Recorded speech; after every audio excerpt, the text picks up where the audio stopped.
Hello everyone. आज हम Maharashtra state eligibility test Maharashtra set examination के फॉर्म कैसे भरने हैं उसको हम एक बार रीड कर लेते हैं। चलते हम set examination dot UNI Pune .ac.in। तो ये examination Savitribai Phule university state agency conduct करती है। तो हम चलते हैं इस वेबसाइट पर। मैं आपके साथ ये डिस्क्रिप्शन बॉक्स में ये लिंक शेयर कर दूंगी। यहाँ पर आप जब क्लिक करते हैं आप देखते हैं यहाँ पर click here to apply for 41st set examination. उस दिन मैंने आपके साथ ये एडवर्टीजमेंट शेयर की थी। तो यहाँ हम क्लिक कर लेते हैं। अब देखिए यहाँ पर क्या आ रहा है, न्यू यूजर रजिस्ट्रेशन। तो आप न्यू यूजर है, ये फ्लैश जो हो रहा है उसको आप क्लिक कर लीजिए। I confirm that the set exam will be held on, okay इसको कर दीजिए। देखिए क्या लिखा है इस पर, इंपॉर्टेंट इंस्ट्रक्शंस पढ़ लेते हैं। Email ID is must for user registration and only one profile can be created. ठीक है, आप जब ये रजिस्टर कर रहे हैं आप अपना एक्टिव ईमेल आईडी रखिए और एक ईमेल आईडी से एक ही प्रोफाइल है। ठीक है, तो ईमेल आईडी मस्ट है आपकी रजिस्ट्रेशन के लिए और एक ही प्रोफाइल बना सकते हैं आप एक यूजर रजिस्ट्रेशन से।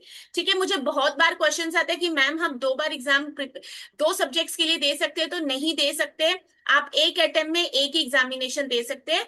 और अगर आपने सेट का बुलेटिन या उसकी एडवर्टीजमेंट पढ़ी हो तो अगर आप सेट ऑलरेडी कॉमर्स क्वालिफाइड है तो आप वापस सेट एग्जामिनेशन नहीं दे सकते। तो email ID includes letters from A to Z। तो आप याद रखिए आपका ईमेल आईडी में A to Z and A to Z small and number 0 to 9 and special characters like only. तो ईमेल आईडी में यही होना चाहिए, नहीं तो आपका ईमेल आईडी भी यहाँ पर एक्सेप्ट नहीं होता है। Your email ID will be your user name. तो आपका ईमेल आईडी आपका यूजर नेम रहेगा। Fill up the application form carefully because you can fill up the form only once. आप फॉर्म एक ही बार भर लेते हैं। और कितनी बार मुझे कैंडिडेट्स का मैसेज आता है कि मैम हम ईमेल आईडी भूल गए, हम पासवर्ड भूल गए। तो मेरी एक रिक्वेस्ट है आप सबको, आज ही आप जब फॉर्म भरेंगे आप साथ में अपनी डिटेल्स को भर के रखिए, एक फोल्डर बना लीजिए। और देखिए अगर या तो कोई हैक होने के चांसेस, अब मैं नहीं बोलती हूँ, किसी को आपके ईमेल आईडी पासवर्ड से कोई लेना देना नहीं है, तो आप उसको कहीं नोट डाउन करके भी रख लीजिए। ओके, तो ईमेल आईडी आपका यूजर नेम होगा, एप्लीकेशन आपका ध्यान से भरना है क्योंकि ये वापस प्रॉब्लम नहीं चाहिए हमें कोई। Enter email ID which is correct and active. ठीक है, ऐसा नहीं कि 10-12 साल से आपने ईमेल आईडी यूज ही नहीं किया है। एक्टिव वाला भरिए। Use your user name and password will be mail to the same email ID. तो आप जैसे ही अपना प्रोफाइल क्रिएट करते हैं आपको ईमेल पर उसी ईमेल आईडी पर आपका यूजर नेम और पासवर्ड आ जाता है। बाद में फिर यही रिक्वेस्ट रहती है कि मैम मेरा पासवर्ड हम भूल गए। तो इसको नोट डाउन करके सेव करके रखिए। Please provide a valid email ID as your user name and password of the system will be mailed on. ठीक है, तो ये मैंने ऑलरेडी बोल दिया। Entering wrong, incorrect or email ID will not receive the mail with login details. So please enter a valid email ID to receive username and password. तो आप correct अपना ईमेल आईडी और पासवर्ड डालिए। You have to create new user registration for every exam. अब आपने पिछली बार exam दिया तो आप ऑलरेडी रजिस्टर्ड कैंडिडेट में नहीं जाओगे। आप जैसे मैंने क्लिक किया है न्यू यूजर रजिस्ट्रेशन पर जाएंगे हर अटेम्प्ट के लिए। Email ID and password is case sensitive. ठीक है, तो कैपिटल्स छोटा वो ध्यान रखिए। No phone calls will be entertain regarding forgotten user name. तो उन्होंने बार बार लिखा है, हर स्टेटमेंट में वो लिख रहे हैं कि अपना पासवर्ड यूजर आईडी ध्यान रखिए। और कह रहे हैं हम कोई भी फोन पर आपकी बात नहीं करेंगे अगर आपका यूजर नेम और पासवर्ड आपका मिस हो जाता है, तो ये आपकी जिम्मेदारी है। ठीक है, and I believe when we are filling this form we are entering into teaching as a profession और may be we are already teachers. तो इतना तो हमारी जिम्मेदारी बनती है कि हम ये सब गलतियां ना करें। ठीक है, तो अब ये मैंने रीड कर दिया, अब मैं कंटिन्यू करती हूँ। तो आप देखिए यहाँ पर आप क्या लिखा उन्होंने, user registration note email ID which is correct and. तो आप यहाँ पर अपना ईमेल आईडी बनाइए। ठीक है, यहाँ पर आपको वो मिल जाएगा @Gmail, ये सब आपका।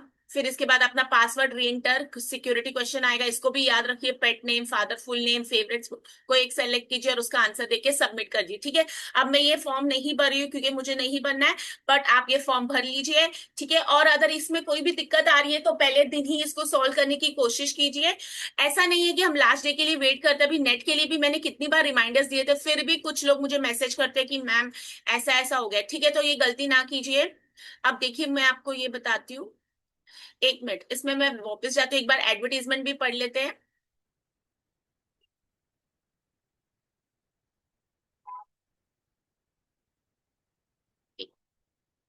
ठीक है, यहाँ पर मैं एडवर्टीजमेंट को भी रीड कर लेती हूँ।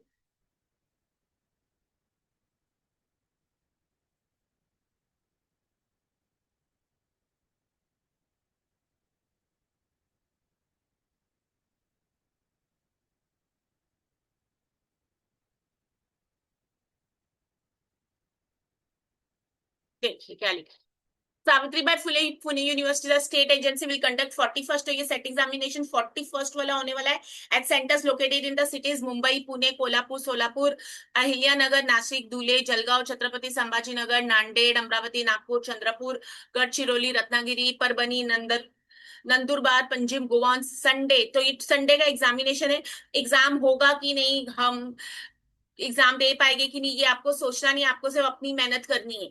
ठीक है। The examination application forms will be available only online on the website. तो ये वेबसाइट जो मैं आज आपसे शेयर कर रही हूँ, आपको बता रही हूँ, फ्रॉम 2 जून, तो कल शाम से ये स्टार्ट हो चुका है, कल सुबह से 11 बजे से ऑनवर्ड टिल 16 जून। तो आज ऑलरेडी 3rd जून हो चुकी है, तो आप 16 जून तक ये फॉर्म भर लीजिए। और मुझे नहीं हमेशा ये बोलना होता है कि फॉर्म एक्सटेंशन के लिए आप वेट कीजिए। मैं हर साल सब कैंडिडेट्स को बोलती रहती हूँ कि आप फॉर्म इमीडिएटली भर लीजिए। लास्ट डे सर्वर इशू होता है या आपको कभी ना कभी कोई दिक्कत आई जाती है, जैसे इस बार यूजीसी नेट कैंडिडेट्स को डिजी लॉगर की वजह से कुछ ना कुछ इशू आ रहा था। तो ये सब करने के लिए अपने एग्जाम की प्रिपरेशन को पीछे मत छोड़िए। और अगर आपने ये फॉर्म भर रहे हो तो ऑलरेडी नेट का अगर फॉर्म भरा है तो याद रखिए उसका एग्जाम भी बहुत नजदीक है।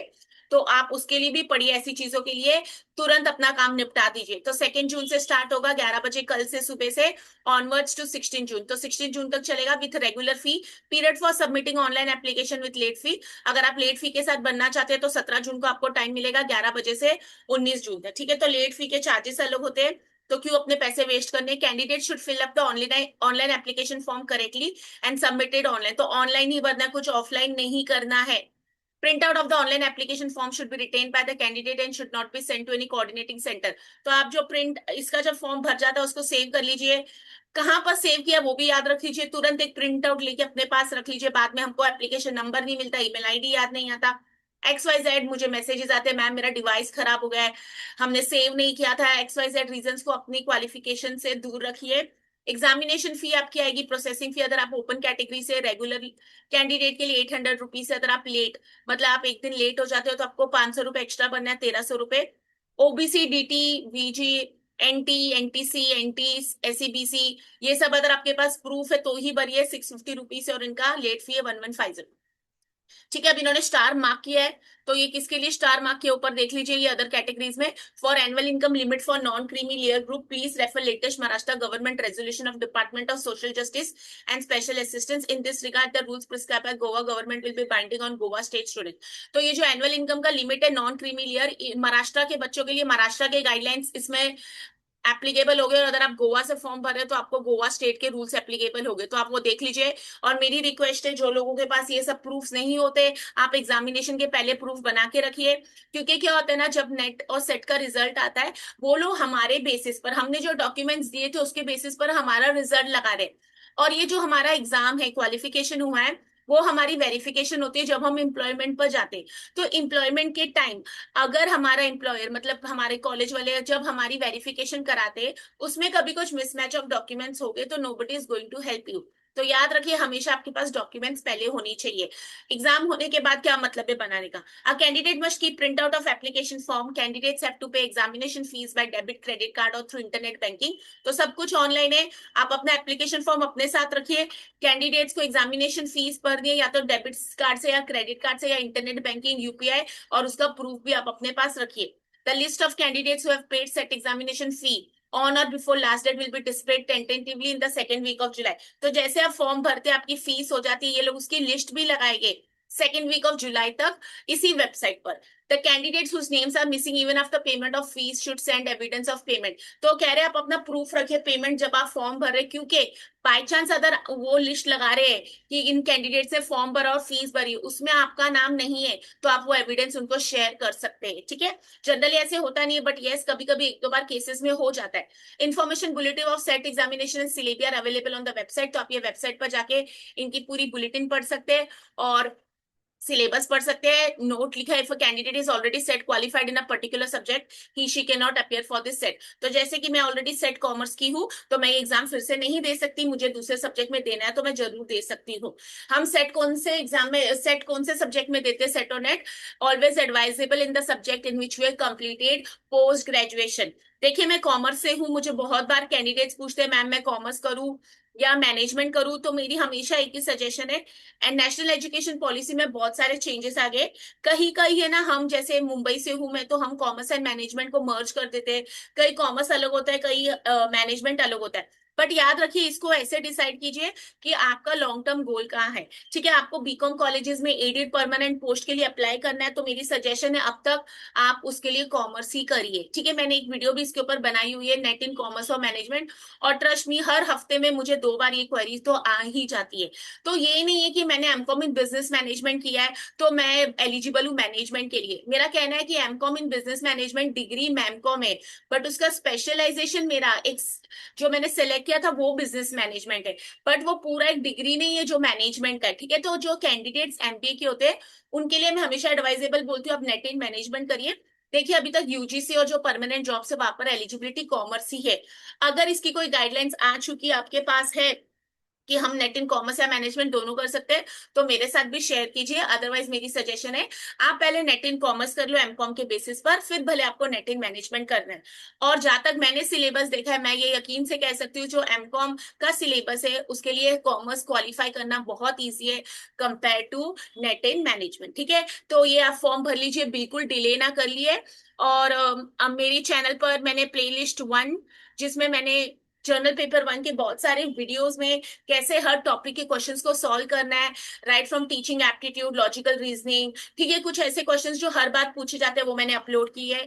मैं हर सेशन में आपको क्वेश्चन सॉल्व कराती हूँ और ये भी बताती हूँ कि कैसे हम 4 कॉन्सेप्ट्स पढ़ रहे हैं। तो अगर आप मेरी चैनल से नहीं जुड़े तो मेरे चैनल से आके जुड़ जाइए, लाइक शेयर और सब्सक्राइब कर दीजिए। और आपके फ्रेंड्स अदर पीएचडी परस्यू कर रहे हैं तो उनके लिए भी मेरे चैनल पर एक प्लेलिस्ट है, आओ रिसर्च सीखे, जिसमें मैंने A to Z of research सिखाया है। ठीक है, 10 बाजू पूछने से अच्छा आप मेरे चैनल पर आ जाइए। और मैं कोशिश करती हूँ कि आपके लिए ऐसी इंफॉर्मेटिव वीडियोस बनाती रहूं। पेपर 2 कॉमर्स प्लेलिस्ट है, आप चेक कर सकते हैं। और अगर लगता है मैं आपको किसी के लिए हेल्प कर सकती हूँ तो आप मुझे अप्रोच कर सकते हैं। मैंने बहुत सारी वीडियोस में अपना नंबर और ईमेल आईडी भी शेयर किया हुआ है। और मैं कॉलेजेस के लिए सेशन डिलीवर करती हूँ, यूजीसी नेट गाइडेंस, और पीएचडी के लिए सेशन गाइडेंस के लिए भी मैं सेशन डिलीवर करती हूँ। तो अगर आपको लगता है आप मुझे अपने कॉलेज में इन्वाइट करना चाहते, कोलैबोरेट करना चाहते, तो जरूर मुझे अप्रोच कीजिए। ठीक है, तो आज ये फॉर्म फिल कर लीजिए। कोई भी दिक्कत आ रही है फॉर्म में, अभी 16 तारीख तक है हमारे पास, तो आज ही भर लीजिए। और नेट और सेट दोनों के लिए पढ़िए। मेरा एक सजेशन और है, अगर आप सेट क्वालिफाई हो जाते हो तो प्लीज नेट भी कीजिए। एक बार नेट हो गया तो सेट आ रहा है, तो सेट में नहीं भी बैठेंगे तो चलेगा। What is the difference between set and net? Set जब आप क्वालिफाई करते हो, आप उसी स्टेट के लिए जॉब्स के लिए एलिजिबल हो। ठीक है, तो अगर आपने महाराष्ट्र सेट क्वालिफाई कर लिया तो आप महाराष्ट्र या गोवा में ही कहीं पर टीचिंग के लिए अप्लाई कर सकते हैं। बट एक बार आपका नेट जेआरएफ हो जाता है तो you are eligible anywhere in India to apply as an assistant professor. हमेशा याद रखिए, डिग्रीज जितनी भी ली है उतनी ही कम होती है, पढ़ाई जितनी भी करी कम होती है। तो नेवर स्टॉप एंड सेट। मैं तो कहूंगी अगर आप एज ब्रैकेट में आते हो, do grab your JRF also. ठीक है, फिर मैं मिलती हूँ नेक्स्ट सेशन में। टिल देन टेक कर लिए। जाते समय फिर से बोल रही हूँ, लाइक शेयर और सब्सक्राइब कर दीजिए और अपने फ्रेंड्स के साथ भी शेयर कर दीजिए ताकि उनका भी कभी ये नेट सेट एग्जामिनेशन मिस नहीं हो। ठीक है, all the best, may you all qualify.